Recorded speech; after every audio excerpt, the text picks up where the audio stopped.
Bonjour tout le monde et bienvenue dans cette nouvelle vidéo. Je suis très contente de vous retrouver cette semaine encore pour parler d'un nouvel aspect de la vie au Canada. Et cette semaine, on va parler d'un sujet que vous me demandez très souvent. On va parler de banque. Alors aujourd'hui, on va parler de comment choisir sa banque. Je vais faire d'autres vidéos sur le sujet pour parler de la carte de crédit, pour parler d'autres aspects, mais c'est tellement long en fait que je préfère les séparer. Donc on va commencer par le commencement et on va parler de comment choisir sa banque au Canada. Mais avant d'aller plus loin, si jamais on ne se connaît pas encore, je m'appelle Astrid, je suis française et canadienne depuis quelques mois. J'ai grandi dans un petit village dans le sud-est de la France, en Ardèche, et j'habite à Toronto au Canada depuis 2014. J'ai aussi un blog qui vient de faire peau neuve en plus, donc c'est vraiment le moment d'aller lui rendre visite, où vous allez trouver plein d'informations, que vous soyez intéressé par l'immigration au Canada comme moi, ou que vous ayez prévu un voyage pour nous rendre visite. Vous pouvez aussi bien sûr me retrouver sur Instagram, où je partage au quotidien la vie en français à Toronto. Alors comme je vous le disais en introduction, c'est un sujet que vous me demandez régulièrement, et c'est vrai que c'est un gros sujet, c'est hyper intimidant. Et même pour moi, en fait, c'était intimidant de parler de banque parce que tout ce qui touche à l'argent, je voulais vraiment être sûre de vous partager des informations qui sont vérifiées, qui sont justes. Donc aujourd'hui, on va commencer par comment choisir sa banque. Si vous voulez voir les prochaines vidéos, n'hésitez pas à vous abonner, comme ça vous êtes sûr de ne pas les louper. Avant d'aller plus loin, je voulais aussi répondre à une question qui revient très souvent. Comment je transfère mon argent de mon pays d'origine au Canada? Vous pouvez utiliser Wise dans la barre de description. Je suis en train de réfléchir si on dit Wise, Waze, Wiz, Was. Je pense qu'on dit Wise. Je crois qu'on a eu le même échange il y a quelques mois dans une vidéo où on parlait d'argent, mais apparemment, j'ai pas appris. Dans la barre de description, j'ai un lien qui vous permet de ne pas avoir de frais pour votre premier transfert jusqu'à 500 € ou 850 $. Choisir votre banque, c'est un sujet hyper important. Et avant de rentrer dans le vif du sujet, je voulais vous partager quelques informations. Parce que c'est des questions que je reçois souvent et surtout des questions qui inquiètent les gens. Donc à savoir que les documents bancaires, vous pourrez tout avoir en français. C'est la loi en fait. Vous devez avoir accès aux documents en français ou en anglais. Donc il suffit juste de demander. C'est pas sûr que vous ayez un conseiller qui parle français, mais en tout cas vous avez le droit de demander d'avoir les documents en français pour être sûr de ce que vous lisez, pour être sûr de comprendre ce que vous lisez. Parce que si vous venez d'arriver et que vous n'êtes pas super à l'aise en anglais, c'est hyper intimidant de signer des papiers dans une autre langue. Je le dis souvent que notre argent, quand on arrive, c'est la seule chose qu'on a. C'est ça qui nous permet d'avoir un toit sur la tête, de manger. Donc c'est vraiment une décision importante. C'est pour ça que je veux vous préciser que vous pouvez avoir accès à tous ces documents-là en français. Et d'ailleurs, quand vous appelez le service client aussi, vous avez une ligne en fait en anglais et une ligne en français. Souvent, la ligne en français, elle est plus longue et il y a moins de monde en fait. Donc c'est un peu plus lent et il va falloir prendre son mal en patience pour avoir un interlocuteur. Par contre, après, une fois que vous avez quelqu'un, c'est l'avantage d'avoir quelqu'un qui parle votre langue. Donc c'est quand même beaucoup plus simple. À savoir que pareil, c'est la loi. J'ai moi-même travaillé dans des centres d'appel pour une banque et il y avait beaucoup de francophones parce qu'ils ont beaucoup de mal à recruter des francophones. Donc c'est aussi un point de départ pour beaucoup de nouveaux arrivants à Toronto. Tout ça pour vous dire que vous pouvez avoir accès au service client par téléphone en français. Et encore une autre couche par rapport au français, c'est que les distributeurs de billets, vous avez aussi l'option de demander à ce qu'ils soient en anglais ou en français, comme d'ailleurs toutes les machines que vous avez au Canada, parce que c'est la même chose quand vous passez aux caisses automatiques, c'est la même chose quand vous payez avec votre carte bancaire, vous pouvez aussi demander à ce que ce soit en français. Donc en fait, tout est disponible en français. Donc vous pouvez, moi je le fais tout le temps dans les magasins, je demande toujours à ce que ça soit en français. J'en ai pas besoin, mais c'est juste pour les stats, parce que je vous l'ai dit plusieurs fois, mais je suis sûre que ça sert à quelque chose de montrer qu'il y a des francophones en Ontario. Ensuite, important à savoir, c'est qu'ici, il y a une carte de crédit et une carte de débit. Ça sera le sujet d'une autre vidéo où je vous expliquerai la différence entre les deux. Je vous expliquerai aussi ce que ça implique d'avoir une carte de crédit. Je vous expliquerai les avantages et les inconvénients, les risques aussi. Donc ça sera l'objet d'une autre vidéo. Donc pareil, si vous avez des questions, mettez-les en commentaire. Envoyez-moi des messages sur Instagram si vous voulez pas que ce soit public. Mais comme ça m'aide à construire la vidéo et à vraiment savoir le type d'information dont vous avez besoin. Une autre information que je trouvais importante aussi à vous partager, c'est que les chéquiers ici, c'est quand même assez cher. Alors, je dis ça avec des pincettes parce que c'est possible que ça change suivant les banques. Mais pour la petite histoire, l'année dernière, je vous en avais parlé, je crois, dans un vlog probablement du déménagement. L'année dernière, quand on a déménagé, donc on a emménagé dans l'appartement que vous voyez ici.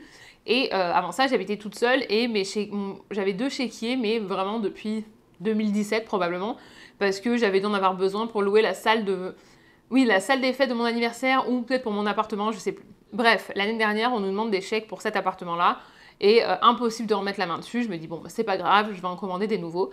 Je regarde les 50 chèques, il y en avait pour 50 $.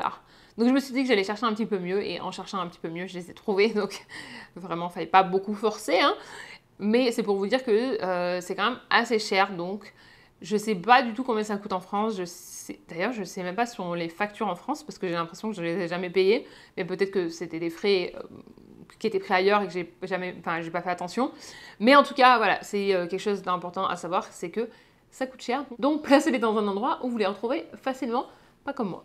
Avant-dernière information que je vais vous partager avant qu'on rentre dans le vif du sujet, c'est que si vous retirez avec votre carte bancaire dans une autre banque, donc dans un distributeur d'une autre banque, vous allez avoir des frais. Donc ça, c'est quelque chose qui m'avait beaucoup surprise quand je suis arrivée, parce que c'est quelque chose qui n'existe pas en France, si jamais vous regardez ça dans notre pays. En France, en tout cas, moi j'ai été à le Crédit Agricole, j'ai été à la Caisse d'épargne et j'ai été à la Société Générale. Et j'étais chez Boursorama Banque, j'ai jamais eu de frais comme ça. Donc je ne sais pas si c'est quelque chose qui est propre au Canada, mais en tout cas si jamais vous retirez ailleurs, vous allez avoir des frais.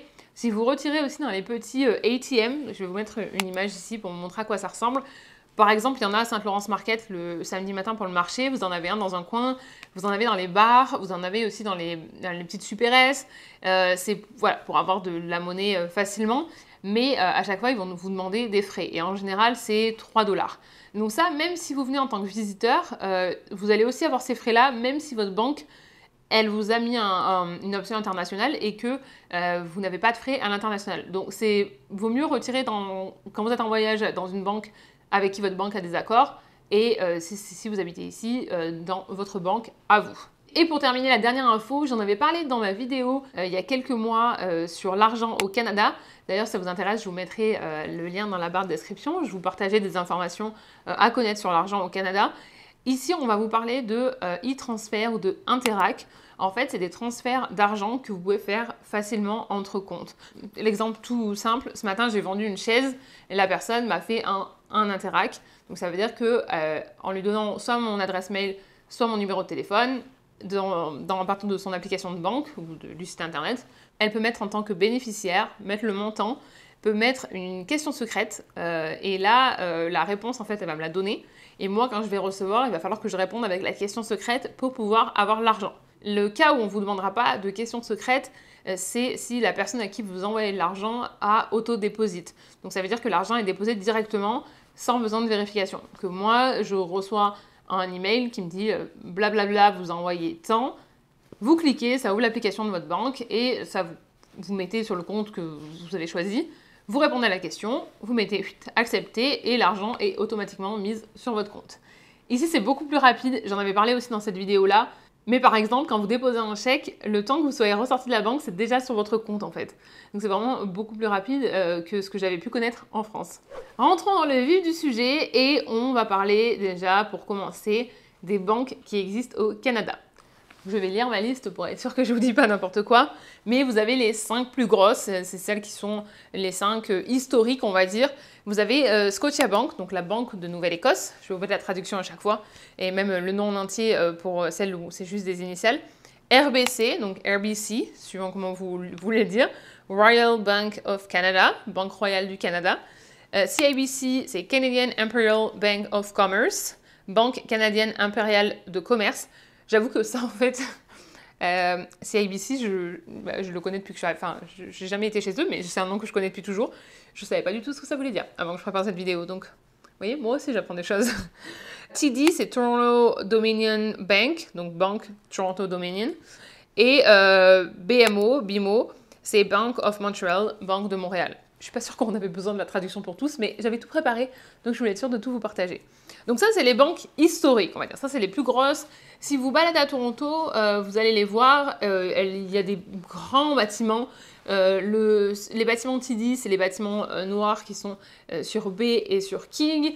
En face, vous avez CIBC. CIBC a un nouveau bâtiment aussi juste en face de Scotiabank Arena. D'ailleurs, Scotiabank Arena, c'est parce que c'est Scotiabank qui a sponsorisé quand ils ont changé de nom. J'en ai parlé aussi dans ma vidéo où je vous explique quand j'ai travaillé pour les Raptors, parce que c'est à ce moment-là, en fait, ils ont changé en 2018, si je dis pas de bêtises, et c'est le moment où je travaillais là-bas, donc j'ai fait partie de tout ce changement-là, et c'est hyper impressionnant de voir un changement de nom de stade, parce qu'il y a vraiment des détails de partout.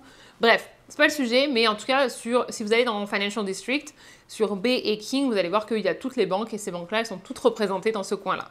Après, vous avez d'autres banques comme HSBC, la Banque nationale du Canada, qui est beaucoup plus présente au Québec. Donc ça, c'est aussi quelque chose que je voulais pointer, parce qu'il y a beaucoup de gens qui arrivent à Toronto en se basant seulement sur des informations qu'ils ont vues sur Internet, sur des gens qui vivent au Québec. Et en fait, la Banque nationale du Canada, elle est vraiment pas beaucoup représentée, en tout cas à Toronto. Je sais pas ailleurs, je veux pas dire pour le reste du Canada.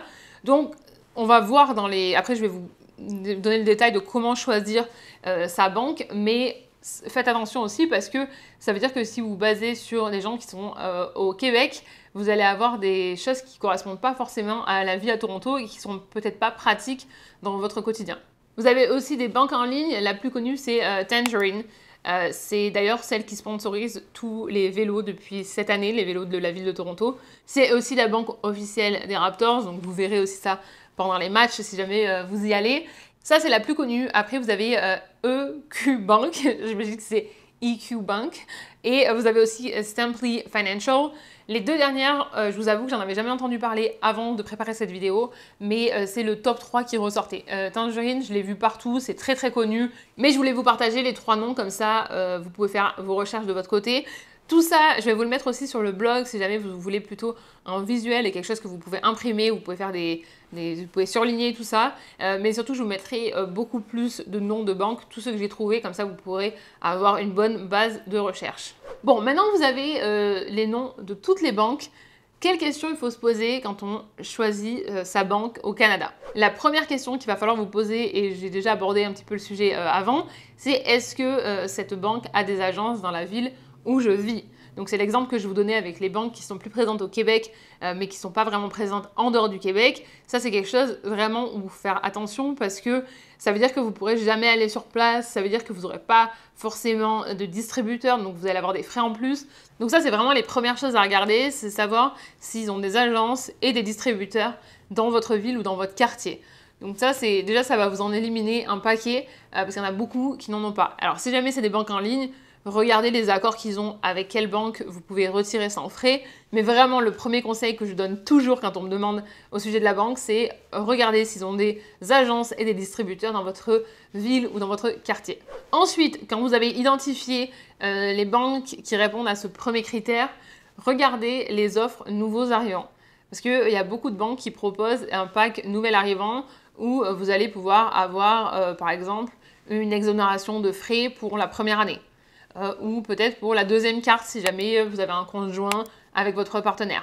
Donc ça, c'est des choses dont vous voulez profiter, particulièrement la première année où quand on arrive, on a déjà énormément de frais. Donc si on peut économiser quelques frais bancaires, on ne dit pas non. Sachant que à l'époque, moi quand je suis arrivée, j'ai l'impression d'être un dinosaure, mais à l'époque, il y avait des frais, mais je sais pas, il devait avoir plein d'argent à ce moment-là. C'est qu'en plus de ça, il y avait des iPad mini qui étaient donnés. Et alors le nombre d'iPad mini qui se vendaient sur le groupe Facebook des Français à Toronto, vous n'avez même pas idée. Vous n'avez même pas idée le nombre qu'il y en avait. Et moi, j'en ai pas eu. Qu'est-ce que j'avais eu, moi? Moi, non, je sais pas pourquoi j'avais rien eu. Moi, la première année, j'étais avec Tizi. Mais je crois que j'avais dû ouvrir un compte un peu dans l'urgence. Parce que c'était ce qui était au bout de la rue quand j'ai visité l'appartement. Et donc, la propriétaire à l'époque m'a dit, bah, si tu veux, je t'accompagne et je t'aide. Et comme je comprenais rien et que je parlais pas très bien, j'ai sauté sur l'occasion de quelqu'un qui allait m'aider. Mais TD sont vraiment présents dans beaucoup d'endroits. Donc ça, c'est aussi une valeur sûre. TD, Scotiabank. Scotiabank, de mon côté, il y en a un peu moins, je dirais. Mais TD, c'est vraiment... vous verrez, c'est les distributeurs verts, ils sont de partout. Non seulement vous pouvez regarder pour les nouveaux arrivants, mais si jamais vous êtes étudiant, il y a souvent aussi des offres pour les étudiants. Donc regardez bien ça parce que ça peut vous faire économiser pas mal d'argent et sur 2 profils de banque qui sont au même niveau, ça peut vous permettre de choisir. Ensuite, une fois que vous êtes passé à l'autre étape de votre sélection, donc vous avez un petit peu moins de banques, vous pouvez aller dans l'agence la plus proche de chez vous et demander si quelqu'un parle votre langue. Parce que c'est quand même beaucoup plus agréable et pareil, ça fera la différence entre deux banques qui vous proposent des offres similaires. C'est que d'avoir quelqu'un qui parle sa langue, ça va être beaucoup plus agréable et rassurant pour vous. Donc n'hésitez pas à demander. Honnêtement, ce soir, là, j'étais à un événement et il y avait des francophones qui venaient du Québec et ça les faisait rire parce qu'en fait, je leur disais que moi, je demande tout le temps s'il y a quelqu'un qui parle français, alors que je parle très bien anglais, j'ai aucun problème. Mais c'est aussi pour valoriser la personne qui, elle, parle français et avoir une conversation dans ma langue maternelle, poser des questions ou... Honnêtement, j'ai pas de problème en anglais du tout, mais c'est juste que s'il y a le service qui est proposé en français, je vais toujours vouloir encourager et montrer qu'il y a des francophones. Donc, encore une fois, je sais, je vous promets une vidéo depuis longtemps pour vous parler des enjeux de la francophonie au Canada. On en a encore parlé ce soir. C'est juste que c'est hyper compliqué, donc je prépare ça doucement, mais promis, j'ai pas oublié. En tout cas, je suis contente de pouvoir montrer qu'il y a des francophones. Donc n'hésitez pas, ce que je veux vous dire là, en fait, c'était pas vous...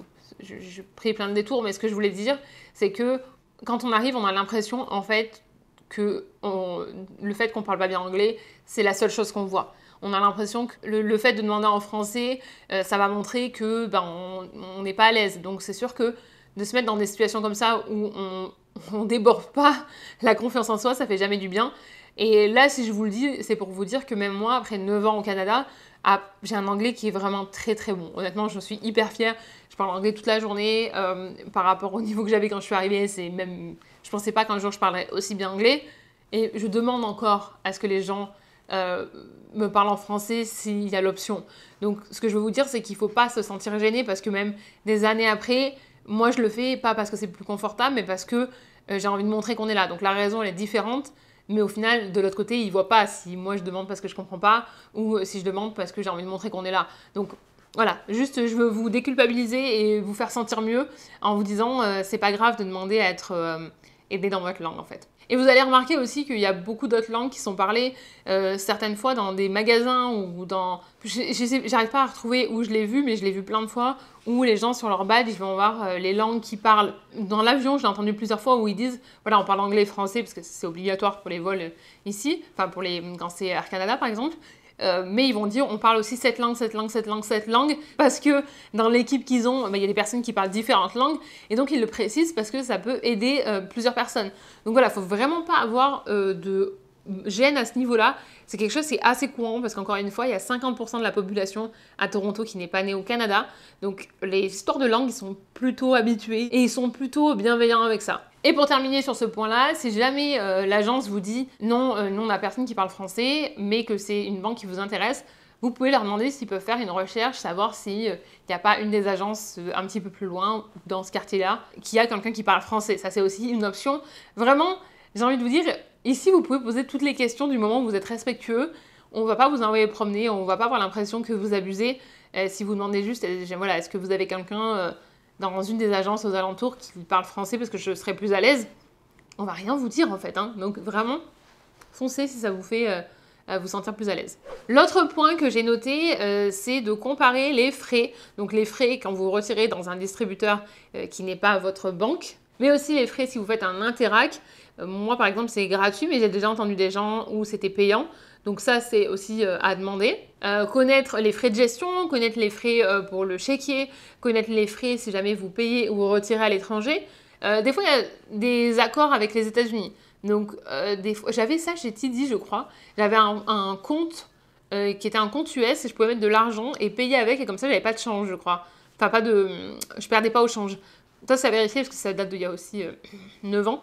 Mais ça, c'est aussi quelque chose à demander. Demandez aussi les frais sur la carte de débit si jamais vous dépassez le nombre de transactions autorisées dans le mois. Parce que je ne vais pas rentrer dans les détails pour la carte de débit, mais c'est possible que vous ayez un nombre de transactions maximum par mois. Donc savoir combien ça va vous coûter si jamais vous dépassez le nombre de transactions autorisées. Et aussi poser la question pour les intérêts.